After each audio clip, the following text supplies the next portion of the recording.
তুমি ওনাকে এক্ষুনি আমার বাসা থেকে বেরিয়ে যেতে বলো, তা না হলে আমি পুলিশ ডাকতে বাধ্য হব। বাবা, তুই এসব কি বলতেছিস? আমি তো তোর বাবা, আমি কেন তোর টাকা চুরি করতে যাব? আমার যখন দরকার হয় তখন তো আমি তোর কাছ থেকে চেয়ে নেই।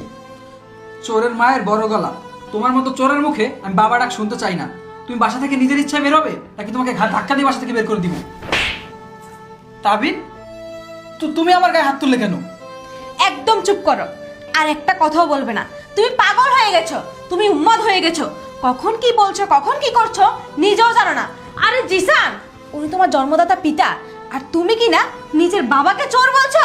আচ্ছা, তুমি কি একবারও নিজের চোখে দেখেছো টাকাটা বাবা চুরি করেছে? কি হলো বলো, দেখেছো?